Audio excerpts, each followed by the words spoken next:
एका छोट्या गावात स्वरा नावाची मुलगी राहत होती. स्वरा खूप सुंदर, हुशार आणि शांत स्वभावाची होती. तिचे आई वडील साधे शेतकरी होते, पण त्यांनी आपल्या मुलीला खूप प्रेमाने वाढवलं होतं. स्वरा लहानपासून खूप स्वप्न पाहायची.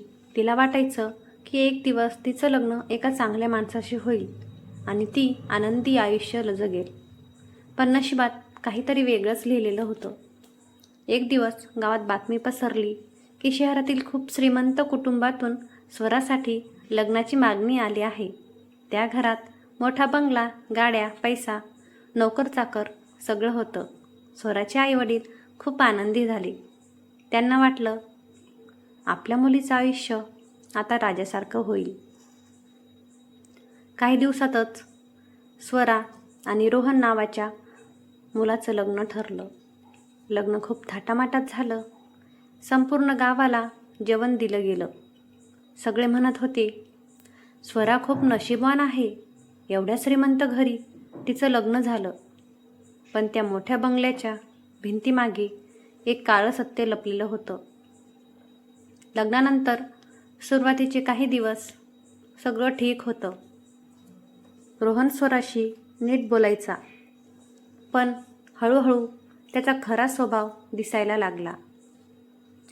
रोहन खूप रागीट आणि क्रूर होता.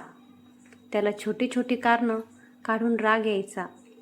एक दिवस स्वरा स्वयंपाकघरात जेवण बनवत होती. चुकून भाजीमध्ये मीठ जास्त पडलं. जेवताना रोहनने एक घास घेतला आणि जोरात ताट फेकून दिलं. तो ओरडला, तुला इतकं सुद्धा स्वयंपाक येत नाही? स्वरा घाबरली. तिने माफी मागितली, पण रोहनचा राग शांत झाला नाही. तो उठला आणि भिंतीवर टांगलेला पट्टा काढला. त्या दिवशी पहिल्यांदा त्याने स्वराला पट्ट्याने मारलं. स्वरा रडत होती, पण त्या मोठ्या घरात तिचं रडणं ऐकायला कोणीच नव्हतं.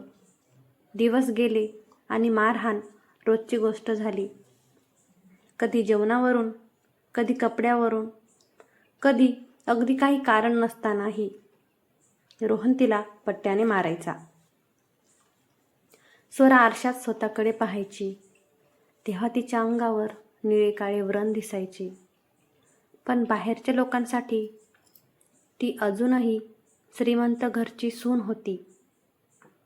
गावात किंवा नातेवाईकांमध्ये गेल्यावर लोक म्हणायचे, स्वरा किती नशीबवान आहे. पण कोणीच तिच्या डोळ्यांमधला दुःख पाहत नव्हतं. एकदा तिचे आई वडील तिला भेटायला आले. त्यांनी विचारलं, बाळा, तू आनंदात आहेस ना? स्वराच्या डोळ्यात पाणी आलं. तिला सगळं सांगायचं होतं, पण तिने फक्त एवढंच म्हटलं, हो बाबा, मी खूप आनंदात आहे. कारण तिला माहिती होतं, जर तिने सत्य सांगितलं तर तिचे आई वडील तुटून जातील. काही महिने असेच गेले. एक रात्री रोहन खूप दारू पिऊन घरी आला. त्याला काहीतरी कारण मिळालं आणि त्याने पुन्हा स्वराला पट्ट्याने मारायला सुरुवात केली. आज मात्र मर्यादा संपली होती. स्वरा जमिनीवर पडली होती. तिच्या डोळ्यातून अश्रू वाहत होते. त्या क्षणी तिच्या मनात एक विचार आला, मी अजून किती सहन करणार? त्या रात्री तिने एक मोठा निर्णय घेतला. दुसऱ्या दिवशी सकाळी रोहन ऑफिसला गेला. स्वराने तिच्या जखमा लपवल्या नाहीत. ती थेट पोलीस स्टेशनमध्ये गेली. पोलिसांना तिला पाहिलं तेव्हा तेही हादरले. तिने सगळं सांगितलं. रोजची मारहाण, पट्टा, भीती, सगळं. त्या दिवशी पहिल्यांदा स्वराला वाटलं की ती एकटी नाही. पोलिसांनी लगेच केस दाखल केली. रोहनला अटक झाली. जे लोक कालपर्यंत म्हणत होते, स्वरा किती नशीबवान आहे, तेच लोक आज म्हणत होते, आपल्याला खरं काहीच माहिती नव्हतं. स्वराने त्या घरातून कायमचा बाहेर पडण्याचा निर्णय घेतला. सुरुवातीला तिचं आयुष्य खूप कठीण होतं, पण तिने हार मानली नाही. तिने नोकरी सुरू केली. स्वतः उभा राहायला शिकली. काही वर्षांनी ती महिलांसाठी काम करणाऱ्या संस्थेत काम करू लागली. आता ती अशा महिलांना मदत करत होती ज्या घरगुती हिंसाचार सहन करत होत्या. एक दिवस तिने आरशात स्वतःकडे पाहिलं.